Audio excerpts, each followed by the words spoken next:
राधे राधे दोस्तों स्कंद पुराण, पद्म पुराण और महाभारत में माघ मास की महिमा का वर्णन मिलता है।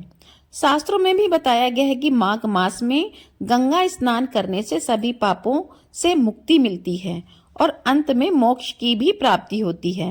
इस दिन विशेष रूप से प्रयागराज, वाराणसी, हरिद्वार और अन्य तीर्थ स्थलों पर स्नान करने की परंपरा है। पौराणिक कथाओं के अनुसार माघ पूर्णिमा के दिन देवता स्वयं पृथ्वी पर आकर पृथ्वी नदियों में स्नान करते हैं। इसलिए इस दिन पवित्र नदियों में स्नान करने वाले व्यक्ति को देवताओं का विशेष आशीर्वाद प्राप्त होता है।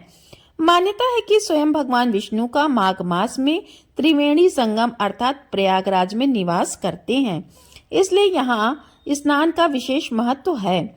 राजा भगीरथ ने भी अपने पूर्वजों की आत्मा की शांति के लिए गंगा जी को पृथ्वी पर अवतरित कराया था। इसलिए माघ मास में स्नान से पितरों को भी तृप्ति मिलती है और पूरे माघ मास में सबसे पवित्र दिनों में से एक दिन होता है माघी पूर्णिमा का। इसी के साथ माघ मास की समाप्ति हो जाती है। माघ पूर्णिमा के दिन अन्न, वस्त्र, तिल, गुड़, कंबल आदि का दान करने से कई गुना फल मिलता है और इसी दिन कल्पवास की भी समाप्ति हो जाती है। प्रयागराज में संगम तट पर जो साधु संत कल्पवास में रहते हैं वह इसी दिन अपना कल्पवास समाप्त करते हैं। और आज के इस वीडियो में आप जानेंगे कि इस बार माघ पूर्णिमा का व्रत किस दिन रखा जाएगा, क्योंकि माघी पूर्णिमा के शुभ अवसर पर श्री सत्यनारायण भगवान की कथा का पाठ भी किया जाता है। और जो सत्यनारायण भगवान की कथा के लिए सबसे उपयुक्त समय कौन सा रहेगा। और सबसे विशेष बात है कि इस बार भद्रा पूर्णिमा तिथि के दिन विद्यमान रहेगी, तो यह भद्रा इस बार कहाँ पर वास करेगी, पाताल लोक में या स्वर्गलोक में या धरती लोक पर, और भद्रा का क्या शुभ या अशुभ प्रभाव इस बार होने वाला है। पूजा पाठ या शुभ काम पूर्णिमा के दिन किए जाएंगे या नहीं किए जाएंगे, क्योंकि पूर्णिमा के दिन चंद्र देवता का पूजन किया जाता है। तो चंद्र देवता किस समय पर उदित होंगे, यह सारी जानकारी आपको इस वीडियो में मिलेगी। पूर्णिमा तिथि प्रारंभ होगी 11 फरवरी मंगलवार की शाम 6:56 से और पूर्णिमा तिथि समाप्त होगी 12 फरवरी बुधवार की शाम 7:22 पर। इसलिए उदय तिथि के अनुसार इस बार पूर्णिमा का व्रत रखा जाएगा 12 फरवरी के दिन बुधवार को। इसी दिन पूर्णिमा का स्नान दान किया जाएगा और श्री सत्यनारायण भगवान का व्रत और कथा का श्रवण भी इसी दिन किया जाएगा। अब जानते हैं कि पूर्णिमा तिथि पर रहने वाले मुहूर्तों के बारे में।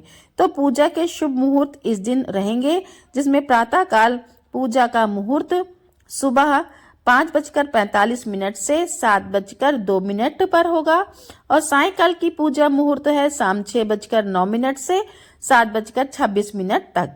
गोधूल मुहूर्त शाम 6:07 से 6:32 तक रहेगा और चंद्रोदय शाम 6:14 पर होगा।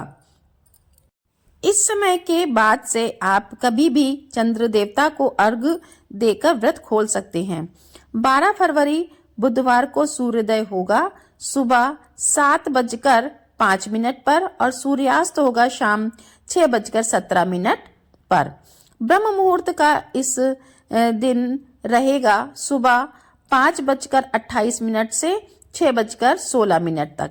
और इस बार शोभन और सौभाग्य योग का निर्माण भी इस दिन हो रहा है, जो कि सर्वार्थ सिद्ध योग है और अपने आप में सारी कामनाओं को पूर्ण करने वाले या किसी भी शुभ काम को शुरू करने के लिए सबसे उत्तम मुहूर्त तो आप सौभाग्य योग, जो कि सुबह 8:07 तक होगा और बाद में शोभन योग सारा दिन रहने वाला है।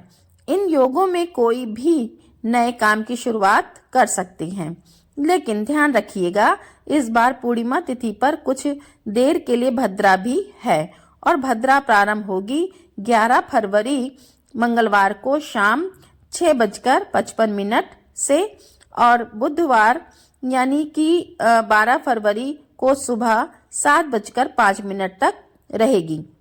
और इस बार क्योंकि भद्रा का वास मृत्यु लोक में यानी धरती लोक पर होगा, और अगर भद्रा का वास धरती लोक पर होता है तो वह धरती के लोगों के लिए, प्राणियों के लिए अशुभ फल देने वाली होती है। और इस तरह भद्रा के समय में कोई भी शुभ काम नहीं करना चाहिए, भद्रा का त्याग करना चाहिए। और इस दिन राहु काल का समय दोपहर 12 बजे से 1:30 तक रहेगा।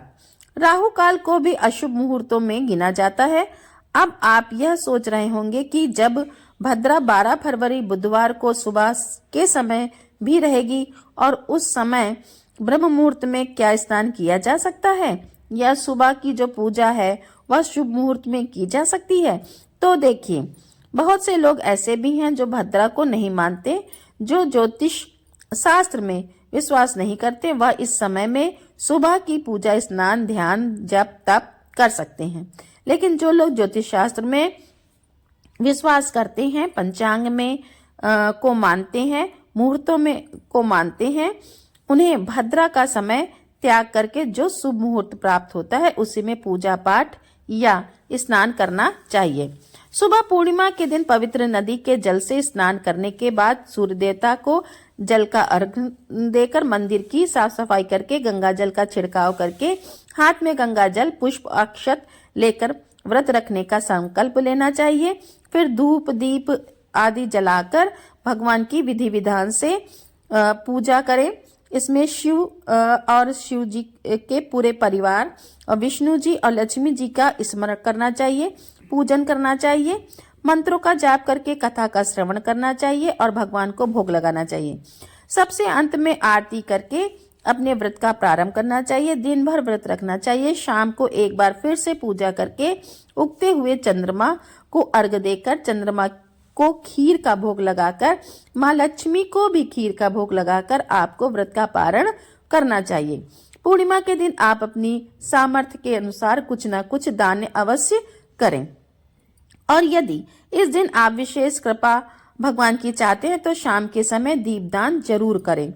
घर के मुख्य द्वार पर और उत्तर दिशा की तरफ मुंह करके माँ लक्ष्मी का आवाहन करके एक दीपक जरूर जलाएं।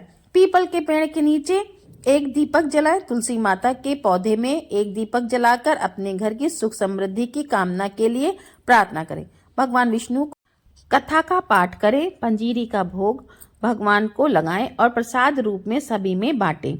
इस तरह से पूर्णिमा के दिन पूजा की जाती है और अपना व्रत रखा जाता है। पूर्णिमा तिथि पर बहुत से लोग पीपल के पेड़ की 108 परिक्रमा करके कच्चा सूत या कलावा लेकर या फिर कुछ भी खाने योग्य प्रसाद में बांटने योग्य सामग्री जैसे चना, मुनक्का, मूंगफली के दाने, सुपारी आदि लेकर आपको पीपल की परिक्रमा करनी चाहिए।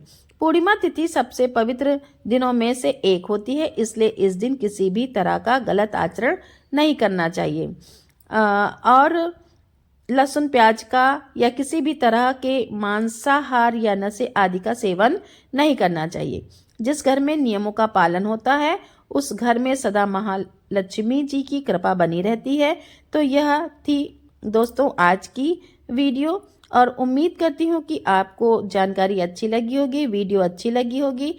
तो दोस्तों वीडियो को लाइक करें, कमेंट में हर हर महादेव लिखें और चैनल को सब्सक्राइब करें।